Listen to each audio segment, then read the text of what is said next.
ஒரு அழகான நாட்டில் ஒரு சிறுவன் வசித்தான். அவன் எப்பொழுதும் போல அவன் வேலையை முடித்துவிட்டு தாகமாக இருக்கிறது என்று வீட்டில் உள்ள சிறிய பாத்திரத்தில் தண்ணீர் எடுத்து குடிக்க முயன்றான்.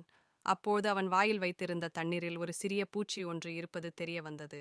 உடனே அவன் வாயில் வைத்திருந்த தண்ணீரை துப்பினான். அப்போது அதில் ஒரு அழகான பூச்சி சோகமாக இருப்பது தெரிய வருகிறது.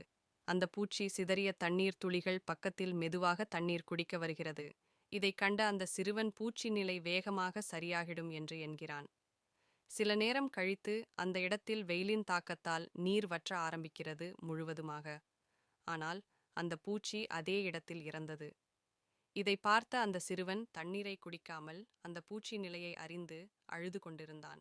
இறந்த அந்த பூச்சி மற்றும் அவரது நண்பர்கள் இருவராக மொத்தம் 3 பேர் சூரிய வெப்பத்தின் காரணமாக வீட்டிற்கு நுழைகின்றன. வீட்டிற்கு வந்த அந்த பூச்சி தண்ணீர் பாத்திரத்தை கண்டுபிடித்து அதில் தண்ணீர் குடிக்கும்போது அதில் தவறுதலாக விழுந்து விட்டது. இதை கண்ட அந்த 2 நண்பர்கள் அதை காப்பாற்ற முயற்சி செய்கிறார்கள். ஆனால் தண்ணீர் அளவு அதிகமாக இருப்பதால் அந்த நண்பர்களால் எதுவும் செய்ய முடியவில்லை. அந்த சிறுவன் இறந்த அந்த பூச்சி எடுத்து கையில் வைத்து அழுது கொண்டிருந்தான். இதை கண்ட அந்த பூச்சி நண்பர்கள் சோகமாக பார்த்தபடி அந்த இடத்தை விட்டு செல்கின்ற பூச்சி நண்பர்கள் இதை அனைத்தையும் இறைவனிடம் கூறுகின்றன. இறைவன் அதை கேட்டு அந்த சிறுவனை பார்க்க செல்கிறார்.